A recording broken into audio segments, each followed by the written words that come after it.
Fala pessoal, beleza? Hoje vamos falar do conto A Prole Inominável e do seu autor Clark Ashton Smith. Vambora?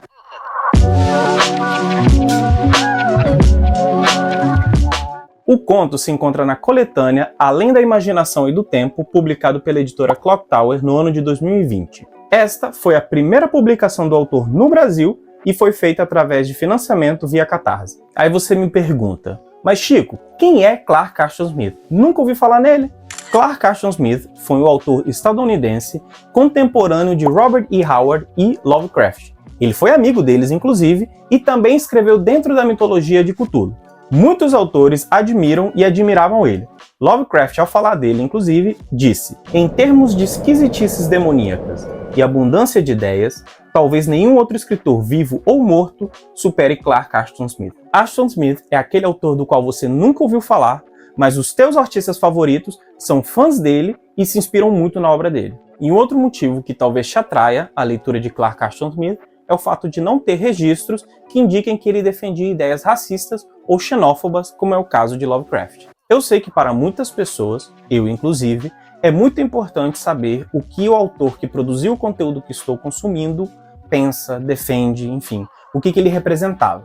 Quer dizer que Ashton Smith era um grande defensor das causas progressistas, militante e revolucionário? Não, mas no mínimo eu não sinto o desconforto que às vezes Lovecraft desperta em mim. Temos aqui um autor extremamente competente, reconhecido pela crítica e pelos seus colegas, que finalmente encontrou uma casa na editora Clock Tower aqui no Brasil. Se eu fosse você, eu aproveitava. O conto é curto, aproximadamente 15 páginas. Nele, acompanhamos Henry Chaldain enquanto ele viaja pela Inglaterra. Por mero acaso, Henry acaba em Tremont Hall, a mansão de um amigo de infância do pai dele, onde coisas terríveis já aconteceram e algumas pessoas acreditam ser amaldiçoado. Durante o período que Henry é obrigado a passar lá, ele tem que lidar com situações extraordinárias e criaturas inomináveis. O conto é a abertura da antologia, e embora ele não seja o mais inovador, para nós hoje pelo menos, você percebe que tem algo diferente com a escrita. Alguns autores clássicos, a maioria diria eu, são muito descritivos sobre lugares, elementos climáticos, pessoas, objetos. Mas aqui eu senti algo extremamente diferente. Ashton Smith tem um vocabulário diferente, na minha opinião, mais eficiente. Ele faz uso de palavras certas para te causar o impacto necessário. A narrativa dele parece nos tocar mais, e ele é extremamente eficiente em criar um clima de tensão, de mistério. Além de escritor de ficção, ele também foi escultor, artista gráfico e poeta. E o poeta, em particular, dialoga muito com a sua narrativa. A escrita é muito bonita. Eu ouvi falar dele, alguns anos atrás, numa entrevista com Jess Nevins, que é bibliotecário e pesquisador de revistas pulps e quadrinhos. Na entrevista, ele afirma que Clark Ashton Smith é um autor superior a Lovecraft.